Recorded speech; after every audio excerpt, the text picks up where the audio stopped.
Young women, for instance, may feel pressurized to comply with their wishes or demands and risk physical or sexual harm if they reject them.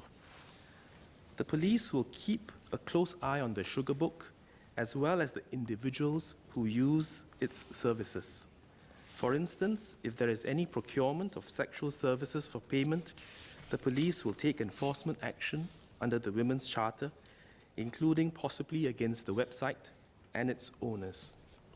While we collectively object to such websites, the more effective and enduring solution lies in increasing the awareness of young people to such dangers so that they exercise discretion and good judgment when navigating the online world. Students in MOE schools are taught to establish boundaries for personal safety, discern risks, and exercise sound judgment when going onto online platforms and managing relationships, both online and offline. In addition, during cyber wellness lessons, they learn about safe and responsible use of technology and cover topics such as danger with cyber context. We will also link up with our universities and polytechnics to help raise awareness of such risks. At the same time, parents play a critical role in guiding their children and helping them to stay away from undesirable online content. At the end of the day, while we recognize that these websites undermine families and society, our best defense is for society, communities, and our families to reinforce values that anchor us so that we do not succumb to such influences.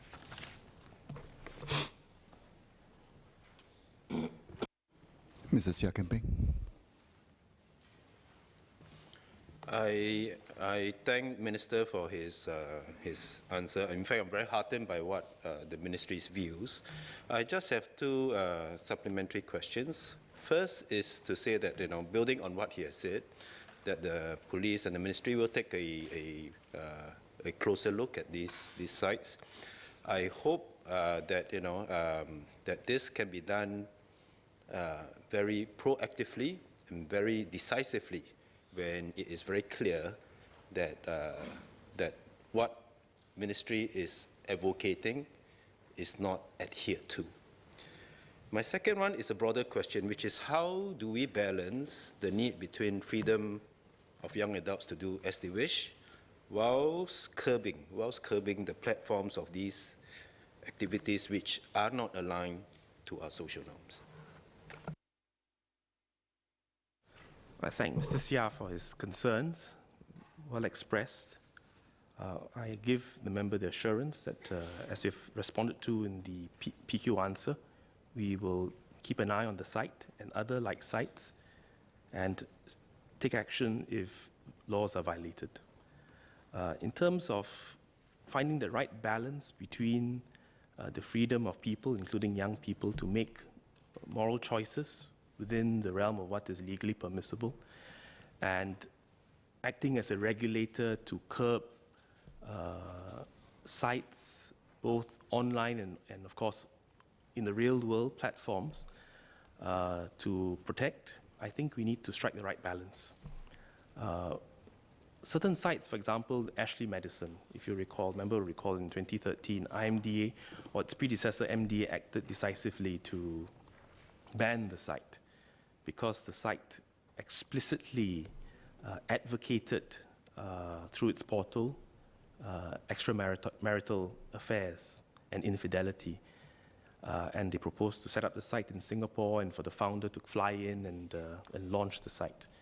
And that ran right up against our core values on protecting the family and preserving family values. So we acted decisively there. But the member would know that in the online realm, it's very broad.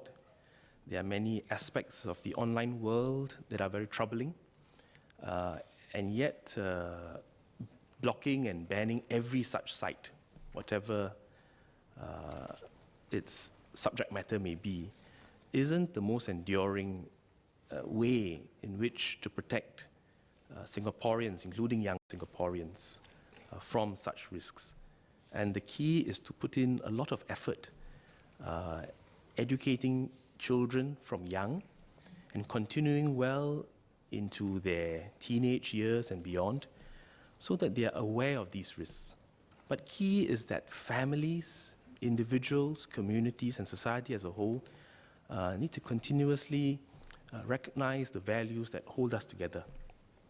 And with that kind of internalization of values, I think we put each and every individual in as best a position as possible when making his or her moral decisions.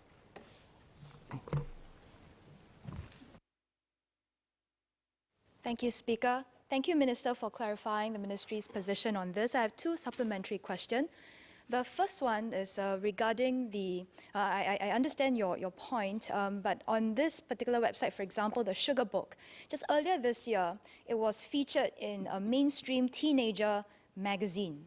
And I would like to ask what is the Ministry's position on this as well, because the concern is whether by featuring in such mainstream teenager magazines, whether it will be sending the wrong signal that this is a mainstream channel or platform for teenagers to make use of. And this is also taken into consideration that we collectively object to such websites. The second question is, I think the more important thing is to address the root cause. And I would like to ask the Ministry whether there will be any effort to be taken to understand the reasons why young people are turning to such websites as a way of, as one of the options to finance whatever their endeavors are, including studies, and whether the Ministry will be taking a more proactive effort to reach out and help these young people so that they become less susceptible to such lures. Thank you.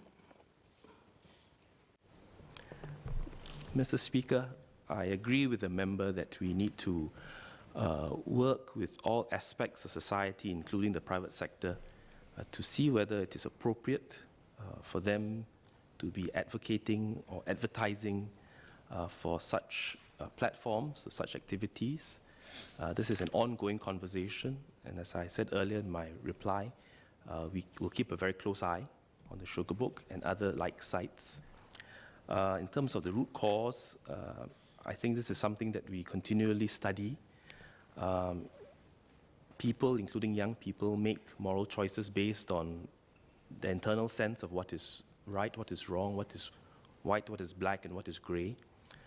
I think what is important is that from a young age and all through life, we give individuals the opportunity to be exposed to good moral values.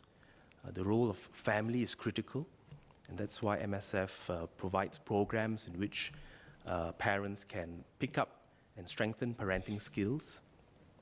We work very closely with schools on such curriculum. And we have social networks such as FSCs and other VWOs that partner us in supporting families that run into crisis. For example, when their children present certain behavioral issues, I think it's a whole of community effort. I thank the member for her concern, and I think we will continue to keep an eye on such developments.